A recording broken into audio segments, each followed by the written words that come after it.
Mutual fund ఇండస్ట్రీకి next mile stone ఏమని అనుకుంటున్నారు సార్? మ్యూచువల్ ఫండ్ ఇండస్ట్రీకి next major mile stone already ఇంత మనం చెప్పుకున్నట్టుగా 100 crore AUM కావచ్చు, 10 crore ఇన్వెస్టర్స్ కావచ్చు. ఈవెన్ 100 crore AUM వచ్చినా కూడా ఆ నెంబర్ చాలా తక్కువనే చెప్పుకోవాలి. 10 కోట్ల ఇన్వెస్టర్స్ ఉన్నా కూడా చాలా తక్కువనే చెప్పుకోవాలి. ఒకటి మనం మేజర్గా చూడాల్సింది ఏంటి అంటే GDP టు AUM ఒకటి మనం మాట్లాడుకున్నాం. 2 తెలుగు రాష్ట్రాల్లో చాలా తక్కువ ఉందని కూడా చెప్పుకున్నాం. ఇన్ఫాక్ట్ 10% కూడా లేదు అని చెప్పేసి.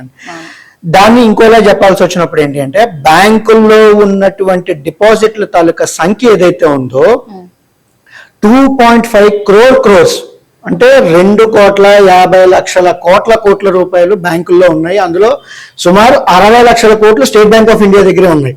అంటే మనం total mutual fund AUM industry మొత్తం అంతా కలిపినా కూడా ఒక స్టేట్ బ్యాంక్ ఆఫ్ ఇండియా దగ్గర ఉన్నటువంటి డిపాజిట్లకి సమానంగా ఉంది అని చెప్పేసి. ఇది ఒక రకంగా చెప్పాల్సి వచ్చినప్పుడు ఏంటి అంటే మనం లాంగ్ టర్మ్ క్యాపిటల్ గురించి మనం మాట్లాడుకుంటున్నాం. అంటే షార్ట్ టర్మ్ మనీ ఏదైతే ఉంటుందో ఫైనాన్షియల్ ప్లానింగ్ లో short term goals, long term goals అని చెప్పేసి మనం మాట్లాడుతూ ఉంటాం. ఈ షార్ట్ టర్మ్ గోల్స్ కి అయితే కనుక deposits are the best revenue కాదనట్లేదు.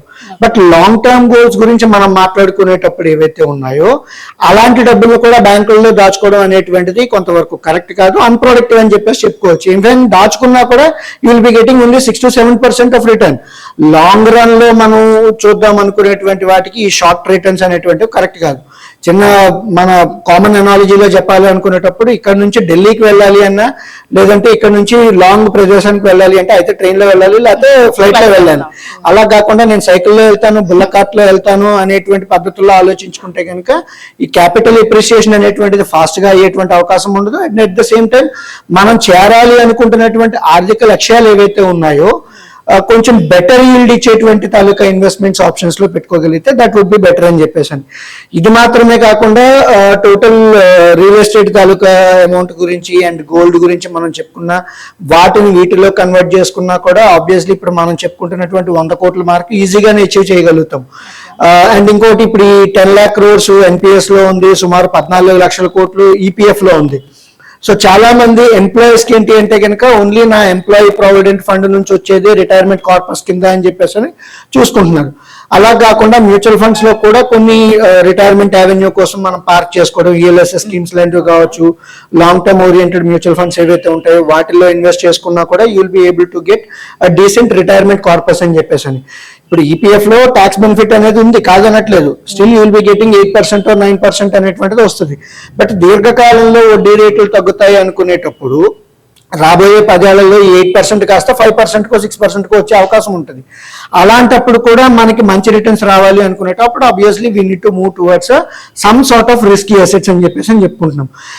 దానికి ఈ నెంబర్స్ అచీవ్ చేయడానికి ఇంకోలా చెప్పాలి అనుకునేటప్పుడు కాన్స్టెంట్ గా SIP నెంబర్స్ ఏవైతే మనం 17,000 కోట్లు అని చెప్పేసి అనుకున్నామో అది 25,000 కోట్ల వరకు లేదంటే 50,000 కోట్ల వరకు వెళ్లాల్సినటువంటి అవసరం ఉంటుంది. సెబీ వాళ్ళు కూడా 250 రూపాయలతో కూడా సిస్టమేటిక్ ఇన్వెస్ట్మెంట్ ప్లాన్ ని స్టార్ట్ చేసుకోవచ్చు అని చెప్పేసి చెప్పారు. కాబట్టి అది 250 రూపాయలు కాదు, ఇన్ఫాక్ట్ 100 రూపాయలతో కూడా స్టార్ట్ చేసుకోగలిగేటువంటి అవకాశం ఇవ్వగలిగితే. ఇప్పుడు పోస్ట్ ఆఫీస్ లో ఉంటే నేను 100 రూపాయలు కూడా డిపాజిట్ చేసుకోగలుగుతాను.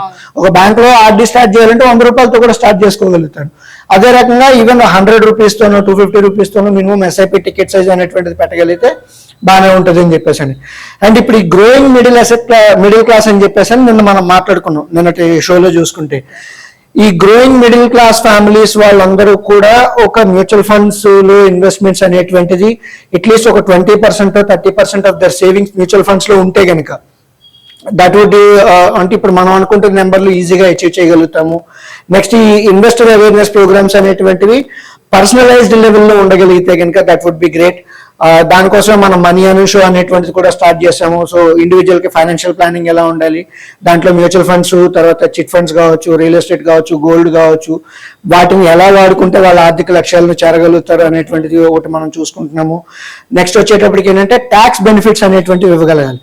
పాత రోజుల్లో ఏంటంటే Rajiv Gandhi equity saving scheme అని చెప్పేసి అని ఒక స్పెసిఫిక్ సెక్షన్ ఉండేది, ETC ETDతో పాటు సెపరేట్ గా ఒక సెక్షన్ కూడా ఉండేది. ఆ రకంగా కూడా మళ్ళీ ఏమైనా ప్రోత్సాహకాలు ఇవ్వగలిగితే కనుక అది కూడా బాగానే ఉంటుంది.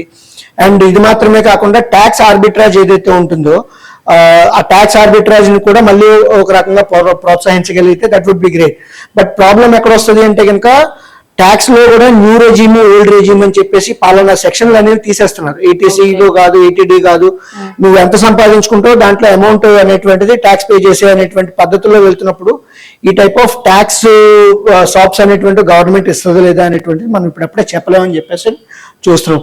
ఒకవేళ ఈ టైప్ ఆఫ్ ఇవన్నీ మనం చర్చించుకున్న వాటిలో కనీసం కొంత ఇంప్లిమెంట్ అయినా కూడా మ్యూచువల్ ఫండ్ ఇండస్ట్రీ అనేటువంటిది 100 కోట్లు కాదు, ఇన్ఫాక్ట్ అది కరెక్ట్ గా చెప్పాలి అంటే కనుక 200 కోట్లు 250 కోట్లు ఉండాల్సినటువంటి అవసరం ఉంది.